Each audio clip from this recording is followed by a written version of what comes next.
My fiancée told me that the bachelorette party in LA was solely for girls.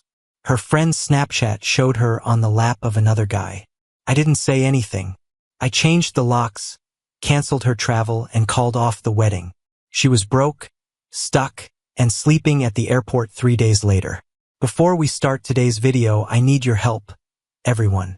We've seen that the channel isn't getting as much attention as it used to, and subscribing is one of the finest ways you can help us. It's free, quick, and it helps us keep making great stuff for you. Your help means everything. Let's work together to make this channel bigger. Thank you very much. Let's begin the video now. Hey, Reddit. My fiancée stated she's going to her friend's bachelorette party in LA and promised me it would only be girls. Her pal Snap, on the other hand, told a different narrative. Get your snacks now.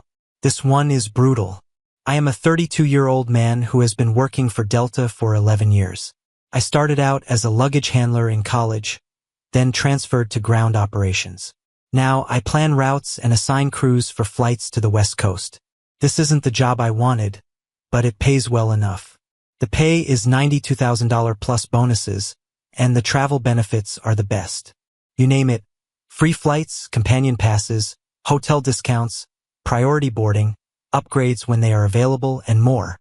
A lot of my job is making quick decisions and scheduling things under a lot of stress. When bad weather strikes the West Coast, I'm the one who works with dispatch to change flight paths, assign new crews, and keep passengers from being too upset. A lot of folks don't know that one delayed flight in Seattle can mess up connections in 12 other cities. I need to observe those domino effects before they happen. I've gotten ahead by being dependable. I worked a 22-hour shift last year to make sure that every passenger who was stuck at LAX had options after the terminal flooded. My supervisor said it was great dedication, but really, it's just the job. That way of working affects everything else I do. I was engaged to Lana, a 29-year-old woman, for about a year, and we had been together for 4 years before all this happened. I met her at a friend's Super Bowl party in 2020. She was a pharmaceutical salesperson and made good money, but she was often whining that her supervisor didn't value her enough and that she deserved more. The kind of person who thought they deserved the finest of everything. We lived in a nice 2-bedroom apartment in Cambridge. It cost $2,800 a month, which isn't cheap, but the location was worth it. Because I made more money, I paid most of the rent. Lana normally paid approximately $700 a month for utilities and groceries, but she would forget half the time and I would have to pay for them. Lana seemed great, ambitious, lively, and spontaneous when we first started dating. She got along with my buddies, and her excitement made things more fun. My friend Marcus constantly joked that I had kicked her too far, and I could have believed it, too. I realized how much Lana liked to show off our relationship online as time went on. Not just usual couple activities, but also the perks like the surprise vacations to Vegas, the first-class upgrades, and the unexpected weekend trips to San Diego or Portland that I could only do because of my travel benefits. My employee discount paid for her Instagram, which was practically a travel blog. I paid more for my Delta benefits package so that I could acquire the premium companion passes. It cost me an extra $75 each paycheck, but it meant that Lana could fly first class with me for just the taxes and fees. Now that I think about it, I arranged and generally paid for trips to celebrate the big events in our relationship. My mom never really liked her. She told me once that she was constantly acting and never just being. I thought it was just the typical friction between mother-in-law and son-in-law. My brother Derek, who is 35 and a man, was more forthright. After Lana freaked out about the food choices at our engagement party, he took me aside and asked whether I was sure about everything. He remarked, "She seems like a lot of work, bro." I told him he didn't get her. Isn't that the classic blindness of a guy in love? Sam, a 32-year-old man who has been my best friend since 3rd grade, was even more doubtful. He had been there for every relationship I had ever had, and he never held back when it came to Lana. He informed me after seeing her for the first time that the packaging was nice but the contents were iffy. I laughed it off. For the greater part of 6 years, Sam and I worked on repairing a 1970 Pontiac GTO Judge. We spent weekends in his garage gently bringing it back to life. Lana didn't like such weekends. I called them my escape from being an adult like it was a negative thing. I've wanted that GTO since I was 12 years old. Discovered it decaying in a barn in western Massachusetts. Paid $11,000 for what was basically a rusty shell with a broken engine. Sam learned how to fix cars when he worked at his uncle's garage. And I brought the parts budget and the passion. We'd work on different parts every Saturday for 6 years. Rebuilding the quadrajet carburetor, fixing the bucket seats, and finding original Orbit orange paint. I drive straight from my overnight jobs to Sam's house, fueled only by black coffee and my willpower. Lana never got what was so great about it. She would respond, "It's just going to break down anyway." Or there could have been another vacation we could have gone on. But Sam and I realized that what we were making was more than just a way to get about. It was art made with machines. Lana said last month that her best friend Tori was planning a girls-only bachelorette party weekend in LA for their friend Kelsey, who was getting married in June. Lana had been worried about a work certification test and said she needed a break from being a grown-up. That's why I believed the vacation would be helpful for her. I even utilized my Delta employee discount to buy her a first-class ticket to LAX and surprise her by upgrading her hotel room. It cost me $350 to upgrade her, but I wanted her to feel special. That's what fiancés do, right? I helped Lana pack on Thursday, the day before her vacation. She wouldn't stop talking about spa appointments and a rooftop pool party they had somehow gotten on the list for. When I dropped her at the airport Friday morning, she kissed me goodbye with, "Don't worry. It's just us girls. No guys allowed." Then she laughed like we shared some inside joke.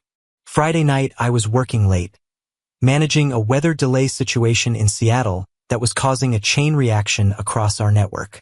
Around 9 p.m., we'd met maybe a dozen times and I only followed her to be polite when Lana insisted. I opened it without thinking much about it, expecting to see the standard bachelorette nonsense. Maybe some ridiculous bride tribe shirts or penis straws or whatever the hell women do at these things. Instead, I saw Lana at what looked like a yacht party. Not just at the party, sitting on some jack dude's lap, his hands on her hips, her arm around his neck. She was wearing the $290 sundress I'd bought her for her birthday last month. Tori's caption read, "Day 1 and Lana's already found her LA boyfriend. Sorry, Jason." With a laughing emoji. I felt like someone had punched me in the throat. I watched the video loop 3 times, noticing new details each time. Lana was doing that hair twirl thing she does when she's flirting. Then came more posts. A group shot at some club on Sunset Boulevard with 4 guys I'd never seen before. Lana dancing with Lap Guy, who I could now see was wearing a Rolex and designer clothes. Probably some tech bro or entertainment industry douche. A boomerang of them taking shots, his arm wrapped around her waist. Another video of them whispering and laughing with Tori narrating, "The chemistry is real, y'all. So much for no guys allowed." My first instinct was to call and confront her immediately. But then something clicked in my brain. A weird cold clarity I'd never experienced before. I put my phone down, muted notifications, and went back to managing the Seattle delay situation with laser focus. My coworker Dave actually commented on how calm I was despite the chaos. The Seattle situation was a mess. Mechanical issues with a 737 to 900 ER combined with fog rolling in, creating a cascade of problems across our entire West Coast network. 63 flights affected, over 4,000 passengers to reroute or accommodate. But somehow I handled it all with methodical precision. When my shift ended at midnight, I drove home in complete silence. Just me and my thoughts, forming into something that felt less like anger and more like a strategic plan. Back at our apartment, I opened my laptop and logged into the Delta employee portal. Lana's return flight was scheduled for Monday morning, a 10:30 a.m. direct from LAX to Boston. I clicked on the passenger information, noting she was flying on my companion benefit with my employee authorization code. Company policy on this is crystal clear. These benefits require verification of relationship status. They're for spouses, domestic partners, and immediate family only. I didn't technically cancel her ticket. That might have violated policy. Instead, I formally updated my relationship status in the HR system and removed her from my benefits, effective immediately. The system would automatically flag her reservation, requiring payment verification at check-in since the companion benefit was now invalid. She'd still have her seat. She'd just need to pay for it. At last-minute pricing, that LAX boss route would cost around $950. This wasn't just about petty revenge. Delta's benefit verification gets audited regularly. Having someone listed who wasn't actually my partner could technically be considered fraud. I was simply updating my personal information to reflect reality. The fact that it would cause her major inconvenience was just a bonus. But that wasn't enough. Lana had screwed me over after 4 years and a $8,700 engagement ring. This deserved something special. I called my friend Ryan, 34 male, who works in IT at the corporate headquarters. We go way back to college, and he owed me big time after I let him use my flight benefits to visit his long-distance girlfriend for a year. Hey man, weird request. You still have access to the reservation system? I asked. Yeah, why? Planning a surprise trip? He laughed. Not exactly. I need a favor, but it stays between us. I explained the situation. Ryan was quiet for a minute. Damn, that's cold from her. What do you need? I need you to flag her profile in the system. Nothing illegal, just make it trigger extra security screening and maybe mark her bags for random inspection. I can do one better, Ryan said. I can add a note that she's been rude to flight staff before. It won't prevent her from flying, but it'll ensure she gets the absolute minimum level of service. Perfect. I said after hanging up with Ryan. I texted Sam. You around tomorrow? Need a hand with something? His reply came seconds later. For you always everything okay? Number but it will be. I'll explain tomorrow. Next, I spent 4 hours cataloging our shared possessions, making detailed notes about what belonged to whom. 4 years together meant a lot of accumulated stuff with blurred ownership lines. I created a detailed spreadsheet categorizing items as mine, hers, or shared with purchase dates and approximate values. This wasn't just being petty. It was protecting myself legally. Massachusetts law treats property division between unmarried couples as a matter of concrete evidence. Whoever can prove they paid for something generally gets to keep it. I packed up all her things, designer clothes, many I'd paid for, into suitcases. Expensive makeup and skincare into boxes. The jewelry I'd given her over 4 years into a secure case, except for the engagement ring, which was legally mine until marriage according to Massachusetts law. Took photos of everything as I packed it, creating a digital inventory with timestamps. Even recorded video as I carefully wrapped her grandmother's china in bubble wrap and placed it securely in storage bins. If she tried to claim I damaged anything, I'd have proof. I found her passport in our safe and took it out. She had a work trip to Toronto scheduled the week after her return. Wouldn't want her to miss that. I didn't hide it, just relocated it to a box that would be hard to find in a hurry. While packing, I found a hidden folder on our shared laptop with screenshots of conversations between Lana and Tori. Apparently, this wasn't the first time she'd gone on a girls' trip that involved other men. There were texts discussing a weekend in Miami 3 months ago where she'd apparently hooked up with a hot Brazilian entrepreneur and plans for this LA trip, specifically mentioning connecting with Chris's friends who would show them a good time. Chris, that must be the lap guy's name. I took screenshots of everything, then called my brother Derek. Told him tomorrow I needed help to move some things to storage. Next, I texted Lana's sister, Melissa, 27, female, who I actually got along with pretty well. Unlike Lana, the spa at the W is amazing. Kelsey says, thanks for the champagne upgrade. We're going to new tonight. Wish you were here. Hugs and kisses. Each message was carefully crafted to maintain the fiction of a girl's only bachelorette weekend. I replied with equally casual messages. Glad you're enjoying it. Tell Kelsey, congrats again. Meanwhile, I was systematically untangling our lives. Checked all our subscription services, Netflix, Hulu, Amazon Prime, Spotify Family Plan, and either changed passwords or removed her profiles. Contacted our renter's insurance to update the policy to just my name. Called credit card companies to remove her as an authorized user on my accounts. Saturday morning, Sam showed up at my door with coffee and donuts, took one look at me and said, "Wow, you look like crap." That's Sam. Brutally honest without an ounce of malice. I showed him the Snapchat videos, and he just nodded slowly like he'd been expecting this all along. My brother arrived an hour later and nearly lost it when I explained everything and showed him the videos. I always knew she was fake as hell, he said, helping me load boxes into his truck. What's the plan with all her stuff? Some to her sisters, some to storage that she can deal with later. You sure you don't want to just set it on fire in the driveway? That's what I'd do. Derek had gone through a nasty divorce 2 years ago, so his view on relationships was pretty scorched earth. Nah, I'm playing this smart. Smart move, Sam agreed. Less satisfying than a bonfire, but fewer felony charges. Sam helped me dismantle the bed frame and move it to the spare room. Derek and I loaded up his F-150 with the first batch of Lana's things. Took us 3 trips to get everything to the storage unit. By 2:00 p.m., her presence in the apartment was reduced to gaps on shelves and empty hangers in the closet. By Saturday evening, I'd rearranged the living room furniture, moving the couch to where she had insisted it couldn't go. Better viewing angle for the TV anyway. Reset the Nest thermostat to 68 degrees instead of her preferred 74. Small changes that made the space mine again. While Derek, Sam, and I were moving things, my phone kept lighting up with new Snapchat updates. Lana and Chris at brunch. Lana and Chris on a hike in Runin Canyon. Lana and Chris shopping on Rodeo Drive, where he apparently bought her a designer handbag.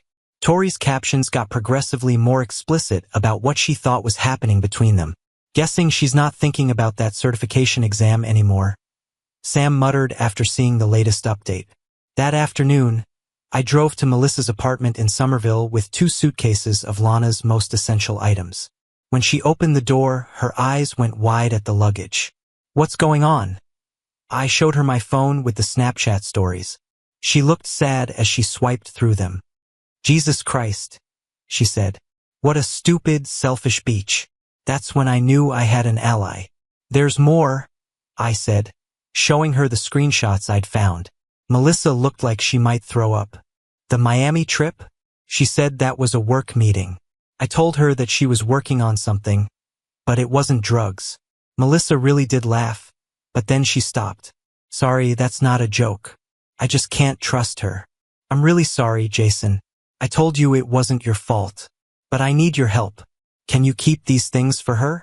On Monday, I'll be changing the locks. She agreed, of course. What else can I do? If she calls you, just act normal and maybe be free on Monday when she gets back. She will need a place to sleep. Melissa said firmly that she made her bed. Or maybe someone else's bed. I gave her an envelope with Lana's passport and a note saying that she had 30 days to pick up her items from storage before I gave them away. I counted the tiny appliances in the kitchen on Saturday night and saw how many she had added. The air fryer and the expensive coffee machine are both gone. The kitchen looked less full but more useful all of a sudden. I developed a list of replacements I would need, basic ones that would work without being pretty on Instagram. I put them in my Amazon cart to buy later.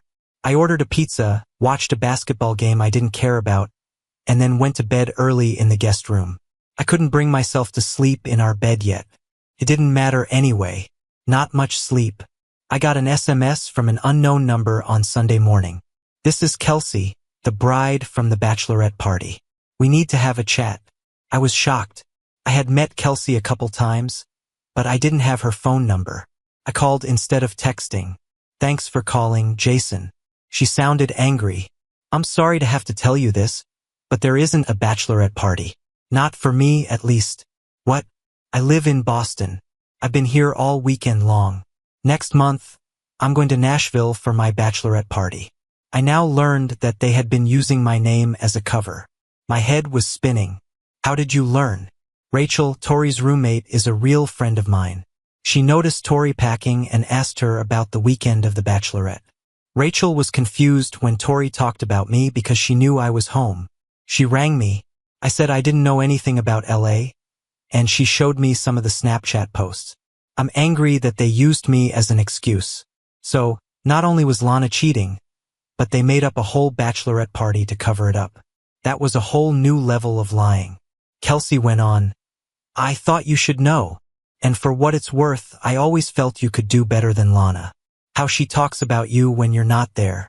That's not how you should talk about your fiancé. That hurt, but I liked that she was honest. Thanks for letting me know. Ryan from Delta called me after I hung up. Hey, I just wanted to let you know. I did everything you told me to do. I also noticed something fascinating. Last night, your fiancée changed her flight home. She is now booked on a Tuesday flight instead of a Monday flight. She added time to her trip without notifying me. Yes. And get this. She tried to upgrade to Delta One using your employee code, but it didn't work because you took her off your benefits. She actually called customer service and threw a fit about it, saying there must be a system error. The agent wrote down that she was quite unpleasant and intimidating. Lana didn't bother to tell me that she was staying longer. Maybe they wanted more time with Chris. The nerve was absolutely astounding. Ryan said, I looked at her original booking. The three of them, Lana, Tori, and someone named Ashley, are all on the same reservation, but they're not staying at the W Hollywood like you thought. The hotel listed in their profile is an Airbnb in Venice Beach. So, the story about enjoying the W Spa was also a lie. Just another piece in this elaborate deception. Thanks, Ryan. I owe you one. Nah, we're even now. Some women, man, this is why I'm still single. Sunday night, Lana texted me. Hey babe, slight change of plans. Kelsey's having such a good time we're staying until Tuesday. That okay? I replied, no problem. Have fun. Meanwhile, I was executing the final stages of my plan. Monday morning, I took the day off work and met with a locksmith who changed all the locks on our apartment. Cost me $375, but worth every penny. Then I went to my bank and removed Lana from our joint checking account, transferring my portion to a new account. We kept most of our finances separate, but shared this one account for household expenses. Her name was still on it, but now it contained exactly $1,742, her share of our last utility bill. The bank manager asked if everything was okay. I simply said, relationship change, and he nodded knowingly. No further questions. Added a verbal password to my main account as an extra security measure. Changed my direct deposit information at work to route to the new account. I called our landlord and explained the situation, making it clear that I would be taking over the lease solo and that Lana was no longer an authorized resident. Technically, both our names were on it, but since I had always made the payments from my account, he was understanding. Then, I went through our apartment and collected every item that held sentimental value for Lana. All went into a box labeled storage open first that I knew she wouldn't see for weeks. I wasn't destroying anything. That would be petty. I was simply ensuring she wouldn't have immediate access to the comfort these items provided. Reorganized the living space to be more functional for one person. Moved my gaming setup into the main room where her vanity used to be. Set up the spare bedroom as a home office with the desk that had been in storage. Changed all the Wi-Fi passwords. Updated the cable package to include sports channels I'd wanted, but she'd vetoed. Last step, I contacted our friends and family members who needed to know, giving them a brief factual account. Not to badmouth Lana, but to control the narrative before she could spin some story about me overreacting. Throughout the day, Lana continued texting me normal updates, even sent a group photo of her, Tori, and Ashley with Kelsey, who was clearly not there, badly photoshopped in. The lengths they were going to maintain this lie were almost admirable. Miss you. Can't wait to see you tomorrow night. Got you a little surprise from LA. My phone's about to die and I forgot my charger. Text you from the hotel later. I responded minimally, just enough to avoid suspicion. Monday night, I hit the gym for the first time in months.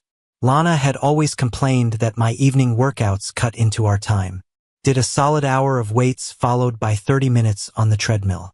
Felt better than I had in weeks. Spent the evening setting up notifications on my credit monitoring services. Changed passwords on all my accounts. Removed her as my emergency contact at work. Updated my car insurance to remove her as an additional driver. Called my health insurance to make sure she couldn't make claims as my domestic partner anymore. Tuesday morning arrived, the day of her new flight. I knew exactly when she'd discover that her companion pass was no longer valid. Her flight was scheduled for 11:30 a.m. Pacific, which meant she'd try to check in around 9:30. At 9:47 a.m. my time, my phone exploded with notifications. First, a text. Jason, there's something wrong with my ticket. The system says I need to pay $950. Then a call I didn't answer. Then another text. Call me.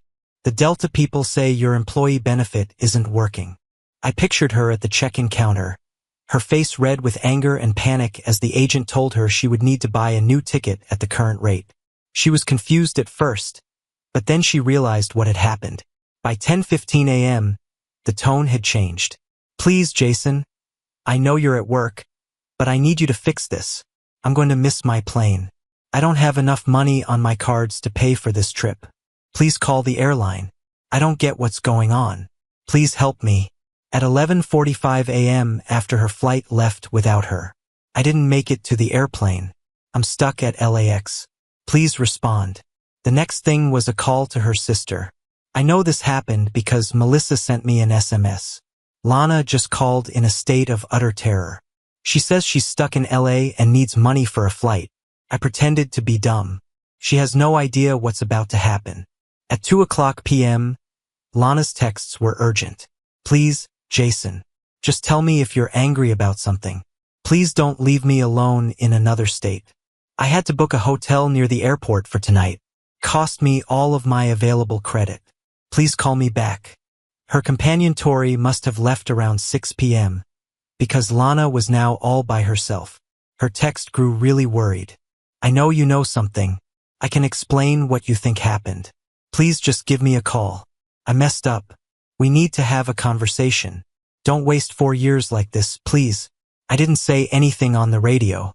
Let her think about it overnight. I texted Sam, it's time for the show. He wrote back, she just found out her return ticket isn't valid.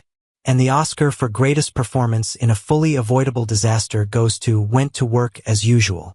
Took care of a small problem with crew scheduling on a trip from Seattle to Denver. I had lunch with my coworkers. I put my phone in my desk. Concentrated on the work. I drove home after work and had dinner while watching ESPN. I started looking at weekend trips I could take with my job benefits. Late May was a fantastic time for San Francisco. Lana was able to book herself a basic economy red-eye that landed in Boston at 5:43 a.m. on Wednesday morning. She sent me her flight information, which is how I know this. She probably wanted me to pick her up. I didn't.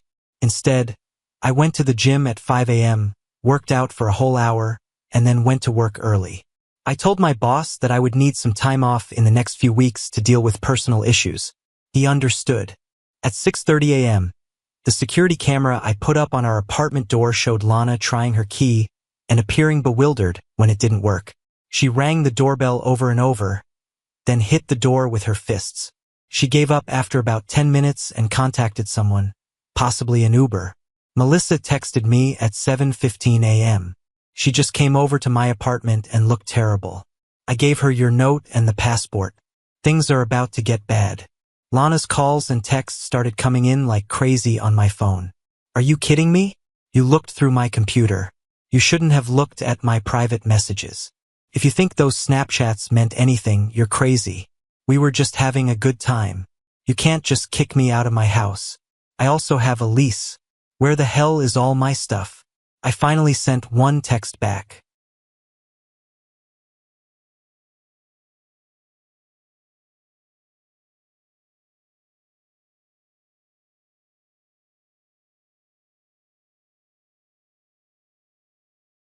Look in your email for the details on the storage unit. You have until the end of the month. There was also no bachelorette party. Kelsey is in Boston. Next time you might want to think of a better lie. That kept her quiet for nearly an hour. Then the change in strategy arrived. Please, Jason. I know I did something wrong. Can we please just talk about this? I never had sex with him. I promise it was only flirting. I went too far. We've been together for 4 years and you won't even listen to me. Do I mean that little to you? I adore you, please. I messed up. We all make mistakes. I didn't answer any of it. Instead, I went to work, where I got unexpected kudos for how I had dealt with a big travel delay the Friday before. My supervisor stated, Whatever's going on in your personal life, it's making you sharper at work. The night I found out my fiancé was cheating, if he only knew, I was able to concentrate better at work. No more checking in with Lana every few hours. I won't have to change my plans to fit hers anymore. Just focus on the things you need to do. Lana's sister got involved again in the afternoon. She sent me a text. Lana is a total mess. She told me everything. This guy Chris is apparently a mid-level producer who offered to help her find a job in pharmaceutical sales for movies or something like that. At first, they said it was just networking, but sentiments grew. My sister is such an idiot. I went to Sam's house on Wednesday night with a case of soda and some pizza. We spent a few hours fixing the GTO's electrical system, which had been giving us problems for months. The methodical work was just what I needed. "How are you doing?" Sam said as he crimped a connector. I said, "Better than I thought. Feels like I'm in a strange place of clarity." He warned that it would pass. "But when you're angry, come here and work on the car instead of doing something dumb." That night, a few of her pals tried to call, possibly because Lana told them to. I didn't respond any of them. Lana came to my work on Thursday morning. Security called to warn me, and I told them not to let her in. They said they would contact the police since she made such a scene. I went to a nearby department store after work and got new bedding for the master bedroom. No fancy cushions or matching curtains are needed, just plain navy blue. That night, I finally got my own bed back. Slept like a log. By Thursday night, the begging had gotten much worse. "Jason, I can't afford the motel for much longer. I have all my things in storage. I don't have anything.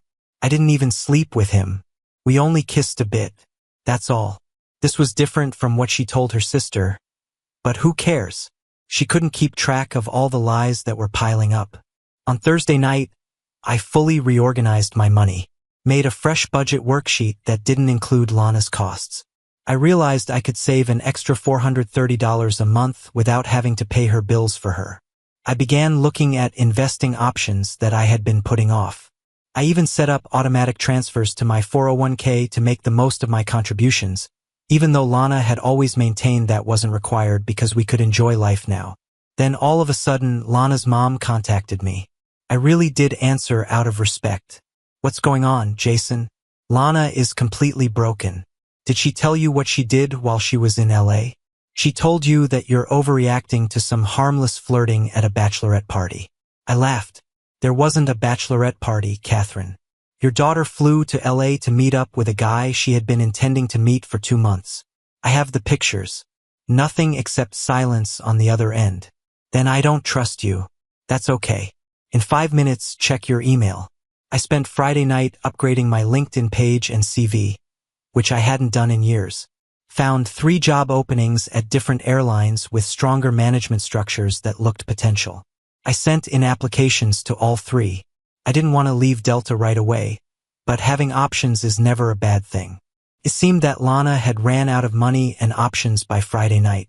Her final text to me read, "I'm staying at Mom's for now. I'll contact you about getting my things from storage when I figure things out. I know you hate me right now, and you have every right to." What I did was unforgivable. It was the first honest thing she'd said all week. The next day, I finally got around to canceling our wedding venue and photographer. Lost the deposits, of course. $3,500 down the drain. Still cheaper than a divorce would have been. Called my parents to give them the full story before they heard rumors. Dad was surprisingly philosophical. Better to find out now than after the wedding. Mom just asked if I was eating properly. Typical mom concern. It's been 3 weeks now. I returned the engagement ring to the jeweler. Got about 60% of what I paid for it, which still covered the cost of changing the locks and then some. Lana arranged to get her things from storage without drama. Her sister Melissa and I still text occasionally. Turns out Lana had been lying to her family about lots of things for years. The apartment feels weirdly peaceful now. I sleep better. I work better. Picked up a new leather couch and a 75 inches TV the next weekend. Call it a breakup investment. I heard through mutual friends that Lana is staying with her parents in New Hampshire looking for pharmaceutical sales jobs up there. Apparently, Chris, the Hollywood producer, ghosted her after all this drama. Shocking. When she came to get her stuff from storage, she left the designer handbag he had bought her. I found it when doing a final check of the unit. Donated it to a women's shelter along with some other high-end items she forgot. Tori tried to apologize through a mutual friend, claiming she was just supporting her friend's happiness. I told the mutual friend that anyone who helps someone cheat isn't a friend worth having. I've spent most weekends at Sam's garage finally finishing the work on the GTO Judge we'd been restoring since our mid-20s. Lana used to complain about it. Said it was a waste of money that could be spent on vacations or furniture. But Sam and I knew better. You don't rush something built to last. We replaced the Rochester Quadrajet carburetor with a period-correct rebuilt one I found from a specialist in Michigan. Cost $650, but the throttle response was worth every penny. Put in new valve springs, rebuilt the transmission, installed fresh weather stripping all around. All the little details that separate a proper restoration from. We drove along the coast with the windows down, engine rumbling beneath us. After a while, Sam cracked a grin and said, "Man, if that engine growled any harder, Lana would have found a way to cheat on it, too." Sometimes the best things you can do to fix things are the things you do to yourself. Since everything transpired, I've used my airline benefits twice. I went to Seattle by myself, and then last weekend I went to Chicago to see my college roommate. One seat, no companion pass, and no problems. I got an email from the United Airlines recruiter. They want to talk to you next month about a senior operations job. 15% more than what I'm now making. More choices for routes. Could be the new beginning I need. Sometimes the best way to get back at someone isn't to yell at them or have a big ending. It's leaving so silently that they have to sit alone with what they broke. She lost the easy life she took for granted because she couldn't keep her word or her legs closed.